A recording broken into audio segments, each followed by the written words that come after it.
Então, bora ver,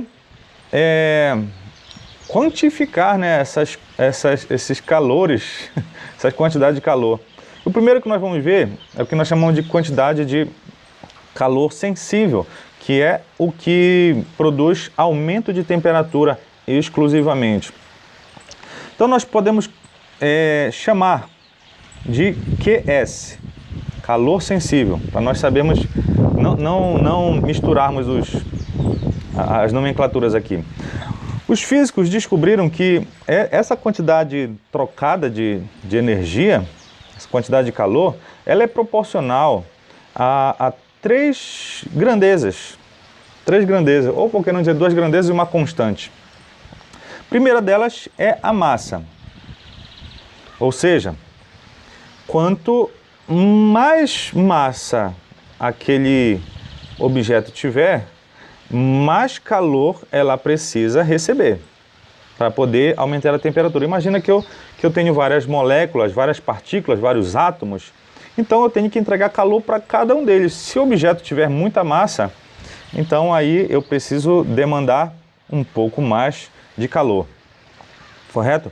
Bom, eu poderia falar agora de temperatura, mas para não desmanchar o formato da fórmula, eu vou dizer que ele também é proporcional à característica do material, que esse ponto aqui, esse C, é uma constante, que nós chamamos de calor específico. Cada material tem um valor de calor específico.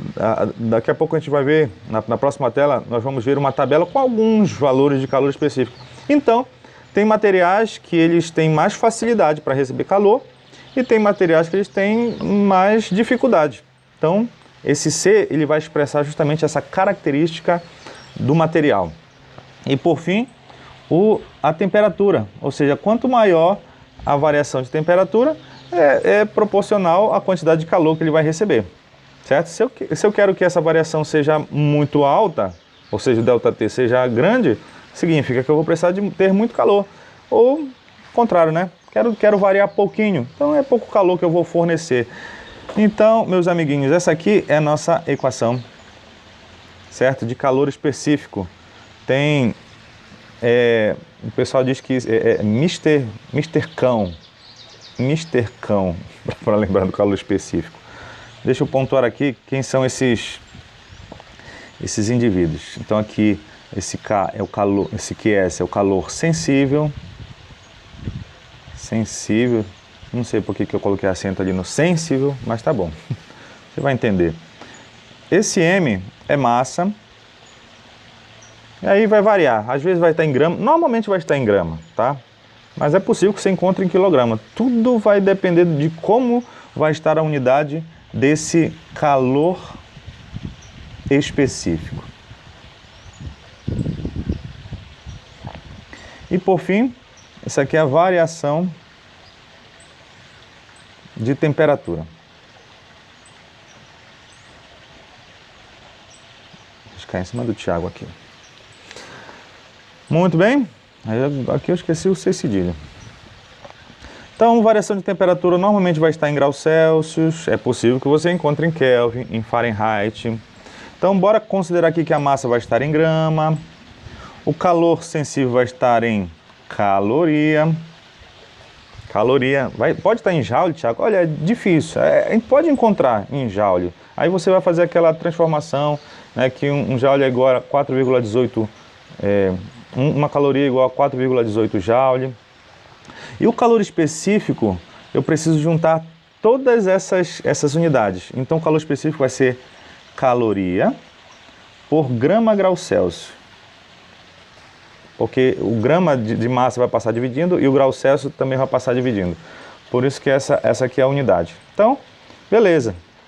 Você precisa só respeitar essa unidade do calor específico e adequar todas as outras unidades da equação. Muito bem. Então, como é que... Dá uns exemplos aí de calor específico, Thiago. Tá bom. Olha aqui uma tabelinha. Você tem a tabela mais completa no seu livro didático, mas aqui é só para elucidar a informação. O hidrogênio, ele tem um calor específico de 3,4 calorias por grama grau Celsius. Então, ele necessita, para cada grama e para cada 1 grau Celsius, ele precisa de 3,4 calorias. A água, no caso, é a nossa referência aqui, ela é a unidade. Uma caloria ela precisa simplesmente por grama e para aumentar 1 grau Celsius. O álcool, 0,6. Então, aí você começa a perceber que para o álcool sair do estado líquido para o vapor, e você sabe que no álcool acontece muito fácil, olha aqui o porquê. Ele tem uma necessidade muito pequena, ele precisa de poucas calorias por grama e para 1 grau Celsius para poder receber, aumentar a sua temperatura, tá? Cuidado aí, tá? Porque aqui eu não estou analisando a passagem dela de líquido para vapor. Aqui eu estou só vendo variação de temperatura.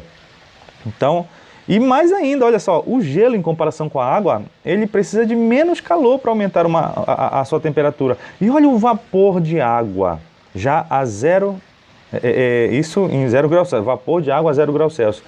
Ela precisa de menos calorias ainda. Facilmente ela ganha, ela muda, ela aumenta a sua temperatura. Certo? Ela não precisa de muita coisa para aumentar. Interessante, né? Bom, dentro desse estudo, nós temos uma outra grandeza que nós chamamos de capacidade térmica. Onde é que a capacidade térmica ela entra na brincadeira? Bom, quando eu tenho um material misturado, né, ou seja, eu tenho vários tipos de substâncias num material, é complicado, porque o calor específico, ele é específico para um tipo de material. Mas quando nós temos um material misturado, como eu estou falando, é possível que nós calculemos a capacidade térmica dele. Que a capacidade térmica vai ser calculada assim. Vou trocar a caneta. Capacidade térmica já vai ser um C maiúsculo, tá? Nós calculamos como sendo o calor sensível, que é aquela substância está recebendo, pela variação de temperatura. Então ele calcula justamente quanto de caloria ele precisa para aumentar 1 grau Celsius no material. Certo? Essa seria a interpretação da capacidade térmica. Quanto de caloria, olha, calor específico, ele precisa para cada 1 grau Celsius de alteração. Bom, aqui a gente pode fazer uma comparação com aquela a equação de cima de calor sensível, e nós chegamos a um comparativo que a capacidade térmica é a massa vezes o calor específico. Isso aqui é uma equação que faz a transformação muito válida para nós em muitos momentos, em muitas situações de cálculo, tá? Como é que eu faço isso, Thiago? Olha, eu repito, é só você comparar. Se você passa C delta θ, passa o delta θ multiplicando com a capacidade térmica, e isso vai ser o valor de QS. Você troca lá em cima no valor. Quer que eu faça isso rapidinho? Então tá bom.